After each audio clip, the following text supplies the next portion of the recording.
नमस्कार दोस्तों, आप सभी का बहुत बहुत स्वागत है यूट्यूब के इस अनदर वीडियो में। दोस्तों, आज कल बहुत ज़्यादा ट्रेंडिंग 2-4 दिन से ये टॉपिक चल रहा है कि जो कोविशील्ड है उसके साइड इफ़ेक्ट्स देखने को मिले हैं। तो आज मैं इसी के बारे में चर्चा करने वाला हूँ कि यदि आपको या आपके परिवार में किसी को भी कोविशील्ड वैक्सीन लगी हुई है तो क्या आपको डरने की बात है कि उससे क्या कॉम्प्लिकेशंस हो सकते हैं, उससे क्या बीमारियां हो सकती है, सारी चीज़ें हम इस वीडियो में डिस्कस करेंगे। तो ये वीडियो पूरा लास्ट तक ज़रूर देखें ताकि आपको साइंटिफिक डाटा जो है मिल सके। बहुत सारे वीडियो ऐसे हैं जो फेक ही है, जिन्हें कुछ पता ही नहीं फिर भी बता रहे हैं। तो आप ज़रूर ध्यान दें, साइंटिफिक डाटा आपको मिले और एक ऑथेंटिक नॉलेज मिले, इसके लिए पूरा वीडियो आप ज़रूर देखें। यदि आप चैनल पर नए हैं तो सब्सक्राइब ज़रूर करें। वीडियो को लास्ट तक देखने के बाद अच्छा लगता है तो आप लाइक ज़रूर करें, शेयर ज़रूर करें। चलिए, सबसे पहले हम टॉपिक पे गंभीरता पे आते हैं कि कोविशील्ड जो वैक्सीन है क्या उसके साइड इफ़ेक्ट्स हैं। तो उसका एक ही शब्द में जो है जवाब में दूंगा, जी हाँ बिल्कुल है। और क्या है उसके साइड इफ़ेक्ट्स, देखिए जो कंपनी है उसने अब ये जो है प्रेडिक्ट किया है, ये कबूला है कि भाई हाँ, हमारी जो वैक्सीन लगी है उसमें से 1000 में से एक बंदे को ये चीज़ हो सकती है। अब दूसरी बात ये आती है कि क्या उस कंपनी को पहले से ये पता था कि भाई ये वैक्सीन लग रही है तो इससे ये साइड इफ़ेक्ट्स हो सकते हैं। तो जी हाँ, बिल्कुल पता था और ये लगभग हर वैक्सीन में होता ही है कि कुछ न कुछ साइड इफ़ेक्ट्स देखने को मिलते हैं, किसी में ना के बराबर तो किसी में कुछ देखने को मिलते हैं। तीसरी चीज़ ये आती है कि हमारी गवर्नमेंट को या WHO को जब ये पता था तो फिर उन्होंने वैक्सीन कैसे लगवा दिए, है ना। ये बहुत बड़ा जो है चुनावी मुद्दा भी हो सकता है कुछ लोगों के लिए। तो मैं आपको यहाँ पर क्लियर कर दूँ कि देखिए, जब ऐसा पेंडेमिक होता है जहाँ पर इतने ज़्यादा लोगों की मौत हो रही है कि जलाने के लिए जगह नहीं है ना, शमशान फुल भरे पड़े हैं, लोगों को दफनाने के लिए जगह नहीं मिल रही है। तो ऐसी कंडीशन में जहाँ पर हर एक मिनट में, हर एक सेकेंड में व्यक्ति की डेथ हो रही है, मर रहा है, तड़प करके मर रहा है, तो ऐसी कंडीशन में यदि इमरजेंसी अप्रूवल ऐसी चीज़ को मिलता है जिसमें 1000 में से एक बंदे को हो सकता है कि वो सिम्टम साइड इफेक्ट्स देखने को मिले, वो भी मैं बोल रहा हूँ हो सकता है, होगा ही, ये कोई प्रेडिक्टेबल नहीं है बट हो सकता है। तो ऐसी कंडीशन में उन 999 लोगों को बचाना जो है वो ज़रूरी हो जाता है। तीसरी चीज़ ये है कि जो एक पर्सन बचा है उसको भी वो साइड इफ़ेक्ट्स होगा ही, इसका कोई भी वो नहीं है, हो सकता है हो जाए, हो सकता है नहीं भी हो। अब आपके दिमाग में आया होगा कि कोविशील्ड का साइड इफ़ेक्ट्स है क्या, है ना। तो मैं आपको बहुत सिंपल लैंग्वेज में बता देता हूँ कि इसका एक बहुत ही कॉमन साइड इफ़ेक्ट जो है वो जो कंपनी है उसने कबूला है कि भाई इससे TTS, है ना, थ्रोम्बोटिक थ्रोम्बोसाइटोपेनिया सिंड्रोम हो सकता है। अब ये क्या है, TTS क्या है? TTS दोस्तों एक ऐसा सिंड्रोम होता है जिसमें आपके प्लेटलेट काउंट जो है वो कम हो जाते हैं और आपकी नसों में थक्का जमने लगता है, खून का क्लॉट बनने लगता है ना। अब ये जो खून का क्लॉट है यदि वो ब्रेन में बन जाता है तो वो ब्रेन स्ट्रोक का कारण बन सकता है। यदि वो पूरी तरीके से नस को ब्लॉक कर देगा तो बहुत सारी कॉम्प्लिकेशंस आ सकती है।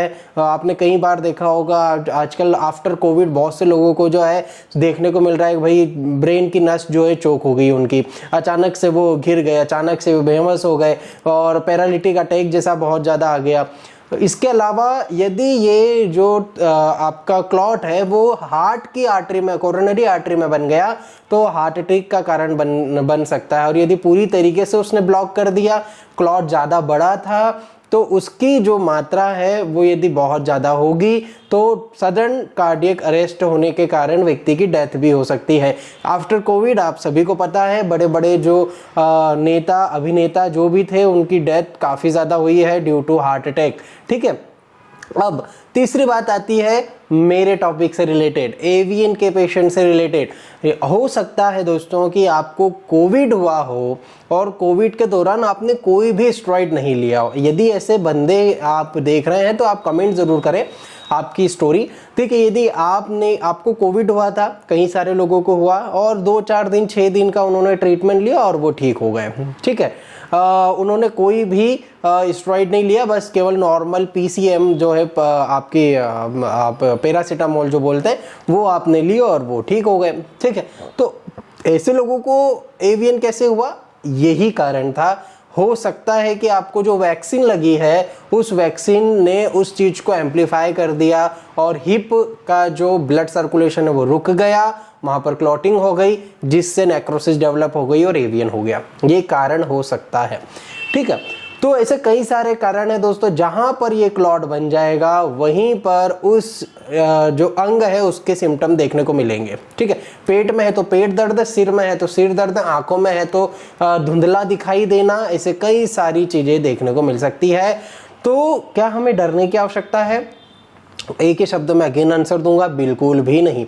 डरने की आवश्यकता नहीं है दोस्तों। यदि आप डरोगे तो ये चीज यदि छोटी सी भी होगी तो उसको आप बढ़ा लोगे, है ना।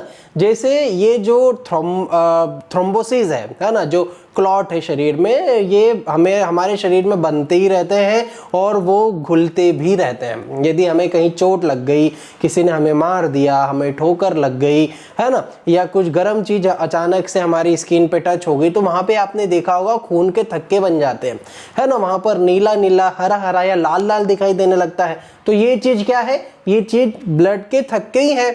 ब्लड वेसल से खून बाहर आ गया, वो क्लॉट बन गया वहां पर। ठीक है, या फिर ब्लड वेसल में जो है कई सारी बार क्या होता है, जैसे इडियोपैथिक थ्रोम्बोसाइटोपेनिया होता है, जिसमें ब्लड वेसल में ही थक्के जमने के कारण जो है वो हमारी स्किन नीली दिखाई देने लगती है। तो ऐसी चीज़ों में क्या होता है, जैसे डेली रूटीन की हम बात कर रहे थे कि ठोकर लगना या फिर कहीं गिर जाना या किसी ने मार दिया तो हमें कैसे लाल लाल चीज़ें हो जाती, स्किन लाल या नीली पड़ने लग जाती है। तो वो भी एक प्रकार का थ्रोम्बोसिस ही है। अब ये थ्रोम्बोसिस के लिए हम कोई ट्रीटमेंट तो लेते नहीं, नॉर्मली जो है वो धीरे धीरे बॉडी खुद उसको एडजस्ट करके उस क्लॉट को पिघला देती है। तो ऐसे ही दोस्तों जिसने वैक्सीन लिया है उसमें से कुछ लोग ऐसे हैं जिनको ये क्लॉट्स देखने को मिले हैं और वो क्लॉट नॉर्मल बॉडी डिसॉल्व कर देगी। पर यदि आपको वो क्लॉट की टेंडेंसी जो है आपके शरीर की बहुत ज़्यादा हुई, बड़ा क्लॉट हुआ, आप सेडेंटरी लाइफ जीते हैं, फिजिकल एक्टिविटी नहीं करते, एक्सरसाइज नहीं करते, जंक फूड खाते हैं, हेवी फैटी फूड खाते हैं, कोलेस्ट्रॉल आपका ज़्यादा है, तो आपको ये सोचने विचारने की ज़रूरत है कि हाँ, यदि आपने कोविशील्ड ली है, आपकी सेडेंटरी लाइफ है, आप कोई भी एक्सरसाइज नहीं करते, आप आपकी डेली रूटीन में बहुत ही लेजी हैं और आपका लिपिड प्रोफाइल बढ़ा रहता है, कोलेस्ट्रॉल बढ़ा रहता है, तब आपको ये करना है।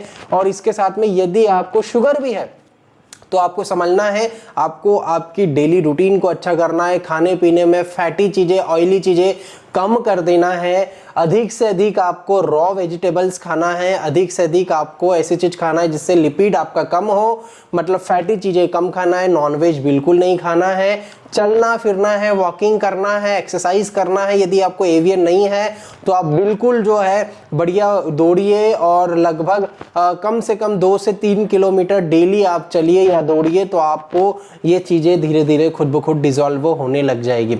तो डरना बिल्कुल नहीं है दोस्तों, डरोगे तो और चीज़ों को बढ़ा लोगे, डरना नहीं है। यदि आपको कोविशील्ड लग भी चुकी है तो आप ज़रूर जो है आपका डेली रूटीन सुधार लीजिए, वो कोई दिक्कत नहीं देगी। और 1000 पर्सन्स में कोई एक बंदा होगा जिसको ये हो सकता है, मैंने बोला है ना।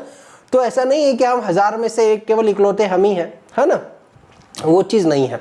तो आप बिल्कुल भी डरिए मत, आपकी बॉडी जो है इतनी बढ़िया है, इतनी शानदार है कि वो खुद ब खुद इन चीज़ों को मैनेज कर देती है ना।